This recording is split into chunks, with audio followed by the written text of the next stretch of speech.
जी और बलभद्र जी ऐसे भिक्षा क्यों मांग रहे हैं? आइए देखते हैं इस अनसुनी कथा में। आज हमारे श्री मंदिर में माता लक्ष्मी बड़े लाड से ठाकुर जी के पास आई। उन्होंने हाथ जोड़कर प्रभु से विनती की, हे नाथ, आज मेरा गुरुवार का व्रत है। अगर आपकी आज्ञा हो तो मैं जरा नगर घूमने जाना चाहती हूँ। हमारे ठाकुर जी तो स्वभाव से ही भोले हैं। बोले, अरे देवी, तुम तो जगत जननी हो, तुम्हें मेरी आज्ञा की क्या जरूरत, जाओ घूम आओ। बोले ठाकुर जी, उन्हें बिल्कुल भी अंदाजा नहीं था कि उनकी ये हाँ आगे चलकर क्या खेल करने वाली है। माता लक्ष्मी ने एक बूढ़ी ब्राह्मणी का रूप धरा और नगर में घूमने निकली। घूमते घूमते वे श्रेया नाम की एक भक्त महिला के घर जा पहुंची। श्रेया बेचारी सुबह सुबह आंखों में आंसू लिए माँ की पूजा कर रही थी। माता का दिल पिघल गया। वे बिना किसी भेदभाव के उसके घर में घुस गई और प्यार से बोली, बेटी, तेरी भक्ति सच्ची है, जा, तेरा घर धन दौलत से भर जाएगा। लेकिन उधर मंदिर में दाऊ दादा ने अपनी शक्ति से ये सब देख लिया। उनका गुस्सा 7वें आसमान पर था। वे दौड़ते हुए आए और गरजे, लला, ओ लला, कहाँ है तू? जगन्नाथ जी घबरा गए और बोले, क्या हुआ दाऊ दादा, आप इतना गुस्सा क्यों कर रहे हैं? बलराम जी ने डांटते हुए कहा, तेरी पत्नी ने हमारी नाक कटवा दी। एक छोटी जाति के घर होकर आई है, अब उसे कह दे कि मंदिर के अंदर कदम ना रखे। जगन्नाथ जी बहुत दुखी हो गए। बोले, दादा, आज उनका व्रत था, वो तो गरीबों का दुख दूर करने गई थी। बलराम जी ने पैर पटकते हुए कहा, बस, मैं कुछ नहीं सुनना चाहता। अगर वो अंदर आई तो मैं बाहर चला जाऊंगा। अब तू चुन ले, तेरा बड़ा भाई या तेरी पत्नी। उसी वक्त माता लक्ष्मी दरवाजे पर आ गई। जगन्नाथ जी ने नजरें झुका ली और धीरे से कहा, देवी, दादा नाराज हैं, तुम अंदर नहीं आ सकती। ये सुनकर माता लक्ष्मी की आंखों में आंसू आ गए। वे गुस्से में बोली, अच्छा, जिस पति के लिए मैंने सब छोड़ दिया वो आज मुझे घर से निकाल रहा है। माता ने अपना पल्लू झटका और बोली, तो सुनिए जगन्नाथ, आज मैं आपको श्राप देती हूँ। जिस खाने और खजाने पर आप दोनों भाइयों को इतना घमंड है ना, वो सब मेरे साथ जाएगा। 12 साल तक आप दोनों दाने दाने को तरसोगे। जब मैं अपने हाथों से खिलाऊंगी तभी आपका पेट भरेगा।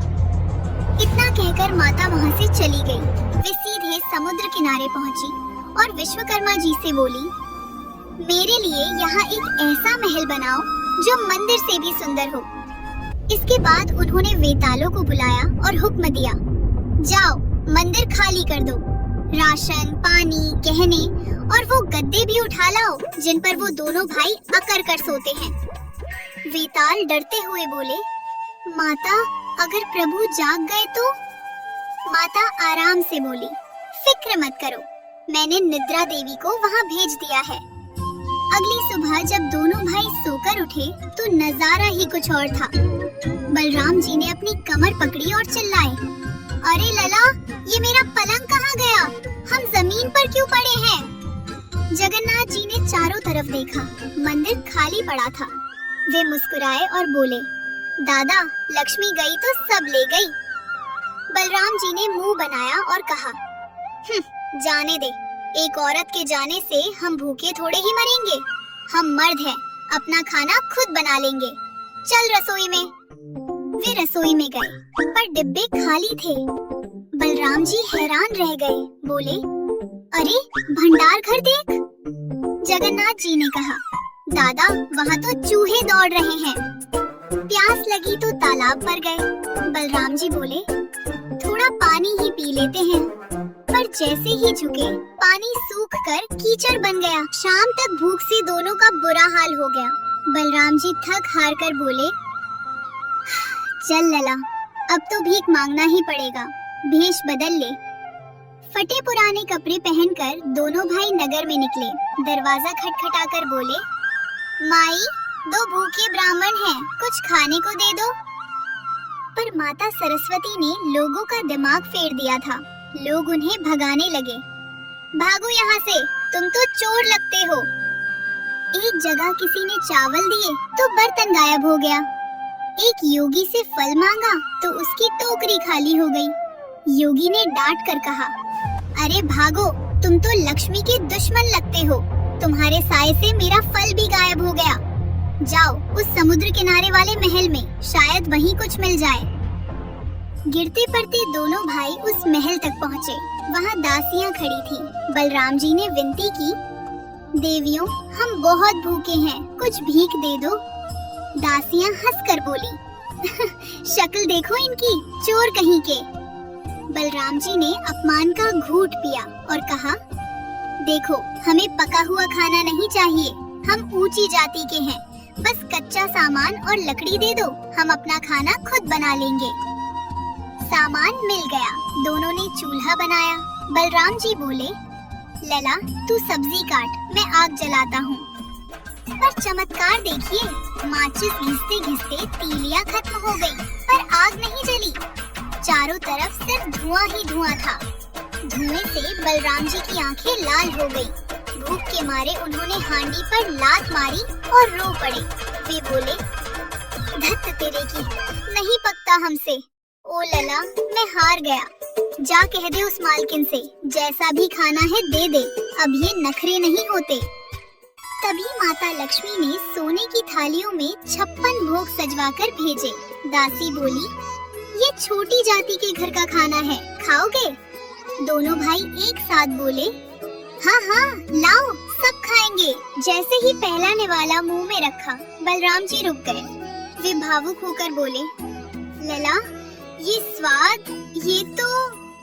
तभी थाली में पोड़ पीठा देखकर ठाकुर जी चहक उठे।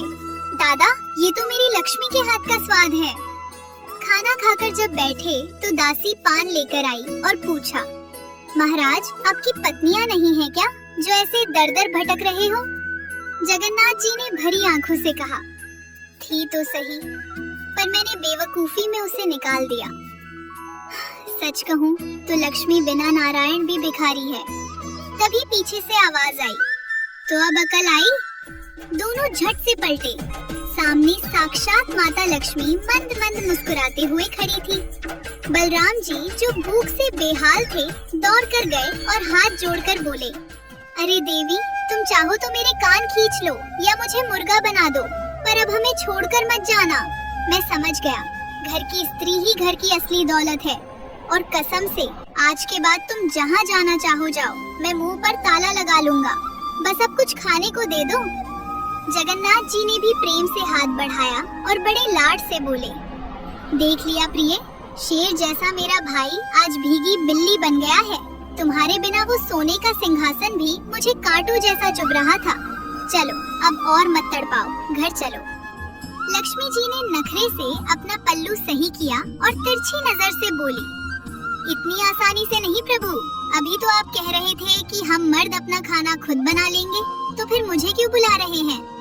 बलराम जी ने पेट पर हाथ फेरते हुए कहा, अरे देवी, वो मर्द वाली बात मैंने वापस ले ली। वो तो भूख में मेरा दिमाग घास चरने गया था, अब माफ भी कर दो। माता लक्ष्मी हंस पड़ी और बोली, ठीक है, पर मेरी एक शर्त है। क्या? माता गंभीर होकर बोली, वचन दीजिए, आज से मेरे महाप्रसाद में कोई जाति पाति नहीं होगी। मेरा प्रसाद कैवल्य कहलाएगा। एक ब्राह्मण एक चांडाल के हाथ से छीनकर भी प्रसाद खा सकेगा और कोई अपवित्र नहीं होगा। क्या ये मंजूर है?